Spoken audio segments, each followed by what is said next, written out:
जय हिंद दोस्तों। आज के सेशन में हम लोग जीएस के इंपॉर्टेंट क्वेश्चंस को कवर करने वाले हैं। दोस्तों, जैसे कि हम लोग जानते हैं कि प्रत्येक दिन हम लोग 30 एमसीक्यू क्वेश्चंस को कवर करते हैं, जो कि हर एक एग्जाम के लिए इंपॉर्टेंट रहने वाला है। तो चलिए शुरू कर लेते हैं। इससे पहले आप लोगों का काम है इनको बढ़िया तरीका से समझना है और कमेंट बॉक्स में राइट आंसर को कमेंट करना है। लास्ट में अपना 30 क्वेश्चंस का स्कोर भी बताना। देखिए, क्वेश्चन है आप लोग के सामने कि निम्नलिखित में से उन रेखाओं को क्या कहा जाता है जो उन स्थानों पर मिलती है जहां तड़ित झांझा आती है। तड़ित झांझा आती है, उन स्थानों को, उन रेखा को क्या कहा जाता है? ठीक है। आइसोक्रोन्स, आइसोफिन्स, आइसोब्रोट्स या फिर आइसोहाइट्स। कमेंट बॉक्स में कमेंट करते चलिएगा। देखिए, इस क्वेश्चन का राइट आंसर जो हो जाएगा वो है ऑप्शन नंबर सी, आइसोब्रोट्स होगा। आइसोब्रोट्स इस क्वेश्चन का सही आंसर। अगला क्वेश्चन देखिए। नेक्स्ट क्वेश्चन है, तापमान घटने के साथ अस्थायी किसी वस्तु का प्रतिरोध क्या होता है? घट जाता है, बढ़ जाता है, अपरिवर्तित रहता है या फिर शुरू में घटता है। ठीक है, शुरू में घट जाता है और उसके बाद बढ़ जाता है। ठीक है, अस्थाई किसी वस्तु। ठीक है, यहाँ पर जो है थोड़ा सा मिसप्रिंट है, तो बताइएगा इस क्वेश्चन का राइट आंसर क्या होना चाहिए। देखिए, तापमान घटने के साथ अस्थायित्व किसी वस्तु का प्रतिरोध क्या होता है? घटता है। तापमान घटने पर प्रतिरोध घटता है और तापमान को बढ़ाने पर प्रतिरोध बढ़ता है। इस चीज को याद रखिएगा। अगला क्वेश्चन देखिए। पोर्टलैंड सीमेंट का आविष्कार किसने किया था? पोर्टलैंड सीमेंट का आविष्कार किन्होंने किया था?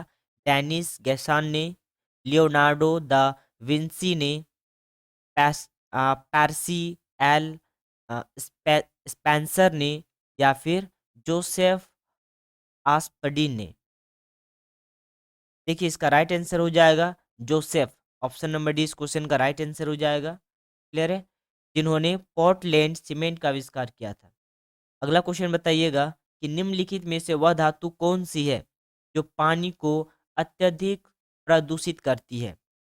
कौन सी धातु पानी को सबसे ज्यादा प्रदूषित करती है? सीसा, आर्सेनिक, मैग्नीशियम या फिर पोटेशियम। देखिए, इसका राइट आंसर हो जाएगा आर्सेनिक। ऑप्शन नंबर 20 का राइट आंसर हो जाएगा आर्सेनिक, जो कि पानी को पॉल्यूशन सबसे ज्यादा करती है। अगला क्वेश्चन देखिएगा कि यूरेनियम विखंडन की सतत प्रतिक्रिया प्रक्रिया को जारी रखने में किस कण की जरूरत होती है? यूरेनियम विखंडन की सतत प्रक्रिया को जारी रखने में किस कण की जरूरत होती है? प्रोटॉन, इलेक्ट्रॉन, न्यूट्रॉन या इनमें से कोई नहीं। देखिए, इस क्वेश्चन का जो राइट आंसर हो जाएगा, ठीक है, वो है आपका न्यूट्रॉन।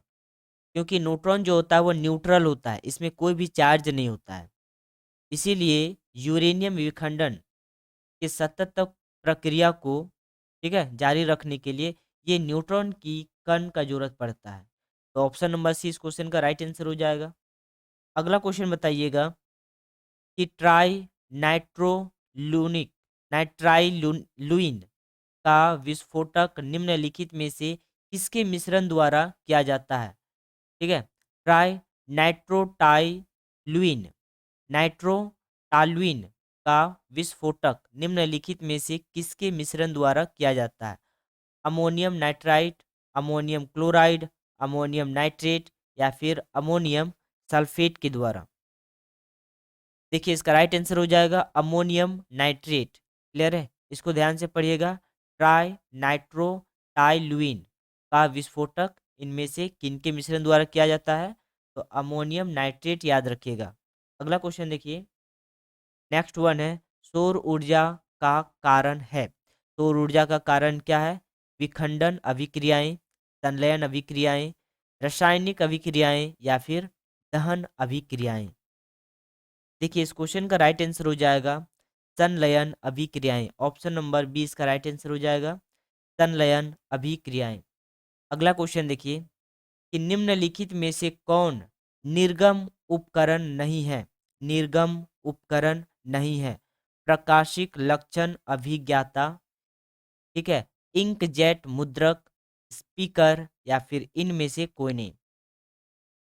देखिए इसका राइट आंसर हो जाएगा प्रकाशिक लक्षण अभिज्ञाता, जो कि निर्गम उपकरण नहीं है। क्लियर है? प्रकाशिक लक्षण अभिज्ञाता। अगला क्वेश्चन देखिए कि सूर्य का प्रकाश, तापमान, वर्षा, प्रेशर यानी दाब तथा वायु वेग एक साथ क्या बनाते हैं?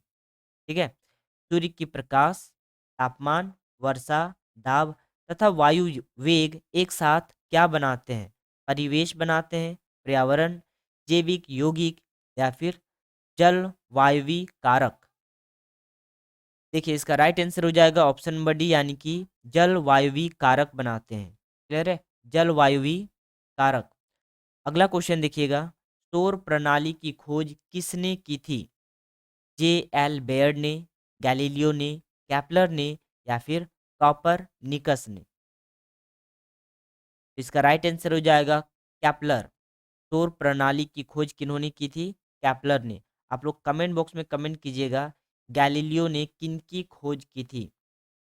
क्लियर है? नेक्स्ट क्वेश्चन देखिए। अगला क्वेश्चन है 2G स्पेक्ट्रम में प्रयुक्त जी अक्षर क्या उद्योतित करता है? तो क्या द्योतित करता है अक्षर जी? ग्लोबल को, गूगल को, जेनरेशन को या फिर गर्वेंस को? देखिए जी का मतलब होता है जेनरेशन, 2G 3G। अभी हम लोग 5th जी में है, ठीक है, इंडिया जो है वो 5G में है, तो 5th जेनरेशन में है। तो जेनरेशन इस क्वेश्चन का राइट आंसर हो जाएगा। अगला क्वेश्चन देखिए, आटोहान किस आविष्कार के लिए प्रसिद्ध है? आटोहान किस आविष्कार के लिए प्रसिद्ध है? खनन का, सेफ्टी लैंप के लिए या फिर एटम बम के लिए, एक्स गिरने के लिए या टेलीविजन यानी टीवी के लिए? आटोहन जिन्होंने एटम बम का आविष्कार किया था, जिनके लिए ये प्रसिद्ध है। तो एटम बम याद रखिएगा, आटोहन। अगला क्वेश्चन देखिए, भारत में समस्त अंतरिक्ष यान प्रचालन का मर्म केंद्र यानी कि MCF का मुख्यालय कहाँ है? MCF का मुख्यालय कहाँ है? तो थुम्बा केरल में, हैदराबाद आंध्र प्रदेश में, हासन कर्नाटक में या फिर श्रीहरिकोटा जो कि आंध्र प्रदेश में? तो MCF ये आपका हासन में है, और हासन कहाँ पर है? कर्नाटक में। याद रखिएगा ऑप्शन नंबर सी इसका होगा, हासन। अगला क्वेश्चन देखिए। नेक्स्ट क्वेश्चन है, तारकोल वाली सड़कों पर टूट फूट तब होती है जब उनमें, टूट फूट कब होती है तारकोल वाली सड़कों पर? जब उनमें अत्यधिक यातायात हो, या फिर सड़क पर पानी स्थिर हो जाए, या ढाल ना हो, या रख रखाव ना हो। इनके कारण टूट फूट जाती है। तो देखिए पानी जब जमा हो जाता है जिनके कारण ये सड़कें टूटती है, ठीक है, सड़क पर पानी स्थिर हो जाए जिनके कारण तारकोल वाली सड़कें टूटती फूटती है। अगला क्वेश्चन देखिएगा, नेक्स्ट वन, पिक्नोमीटर नामक उपकरण उपकरण का प्रयोग किसे मापने के लिए किया जाता है? पिक्नोमीटर नामक उपकरण का प्रयोग किसे मापने के लिए किया जाता है? सौर विकिरण की तीव्रता को, घनत्व को, उच्च तापमान को या फिर भूकंप की तीव्रता को?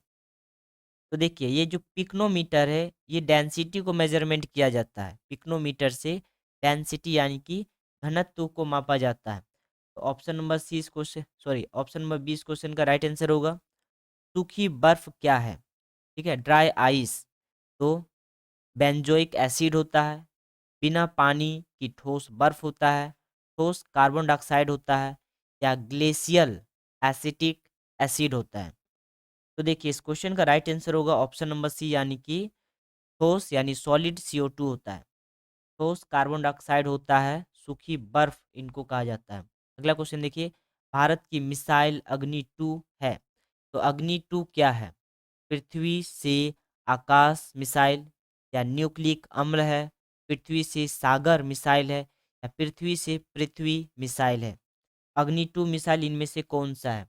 तो देखिए अर्थ से अर्थ में वार करने वाला मिसाइल है, पृथ्वी से पृथ्वी मिसाइल है इसको याद रखिएगा, बहुत ही इंपॉर्टेंट है। अगला क्वेश्चन देखिए कि घरेलू प्रसिद्धि प्रसिद्धित्र में सामान्यतः कौन सा प्रशीतक प्रयोग में लाते हैं? घरेलू प्रशीतित्र में सामान्यतः कौन सा प्रशीतक प्रयोग में लाते हैं? ऑक्सीजन, नियान, फ्रेयान या फिर नाइट्रोजन। एक्चुअल में यहाँ पे कहने का मतलब है कि घर में ऐसा मशीन्स, ऐसे यंत्र जो ठंडा प्रदान करता है, जो शीतल प्रदान करता है, उसमें कौन सा गैस डाला जाता है? तो देखिए इस क्वेश्चन का राइट आंसर हो जाएगा फ्रियॉन। ठीक है ना, फ्रियॉन इस क्वेश्चन का राइट आंसर हो जाएगा, जो कि एसी हो गया या फिर रेफ्रिजरेटर हो गया, इन सब में फ्रियॉन गैस यूज किया जाता है शीतल के लिए। अगला क्वेश्चन देखिए कि निम्नलिखित में से सजीवन उत्पन्न करने वाली वह कौन सी तकनीक है जिसमें एक प्रतिबिंब दूसरे में बदल जाता है?